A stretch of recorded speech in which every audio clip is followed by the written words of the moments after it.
2025 সালে মহাকাশ গবেষণায় ব্যাপক সাফল্য অর্জন করেছে পাকিস্তান। এই অর্জনকে সামনে রেখে আগামী বছর অর্থাৎ 2026 সালে দেশটি চাঁদে পা রাখার উচ্চাভিলাষী পরিকল্পনা করেছে।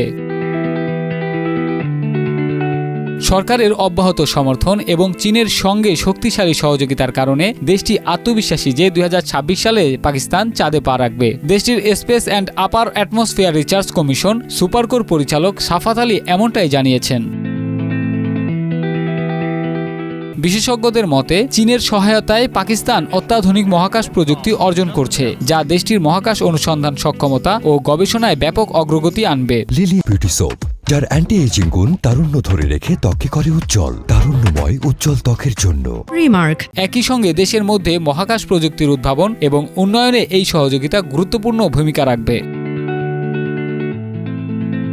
সুপারকো ইতিমধ্যেই যোগাযোগ, পৃথিবী পর্যবেক্ষণ ও আবহাওয়া পর্যবেক্ষণের জন্য একাধিক স্যাটেলাইট উৎক্ষেপণ করেছে এবং আন্তর্জাতিক অঙ্গনে তাদের কার্যক্রম সম্প্রসারণ করেছে। এই সাফল্যগুলো পাকিস্তানের মহাকাশ গবেষণায় উচ্চাভিলাষী লক্ষ্য নির্ধারণে তাদেরকে উৎসাহিত করছে। সাফাত আলী বলেন, চাঁদের মিশনটি শুধু একটি প্রযুক্তিগত চ্যালেঞ্জ নয়, এটি আমাদের জাতীয় গর্ব, বৈজ্ঞানিক উচ্চাকাঙ্ক্ষা এবং বৈশ্বিক মহাকাশ সম্প্রদায়ে পাকিস্তানের অবস্থান সুদৃঢ় করার প্রতীক। এই মিশন দেশের বিজ্ঞান ও প্রযুক্তি খাতে এক নতুন দিগন্ত উন্মোচন করবে এবং তরুণ প্রজন্মের মধ্যে মহাকাশ বিজ্ঞান ও প্রকৌশল বিষয়ে উৎসাহ বৃদ্ধি করবে।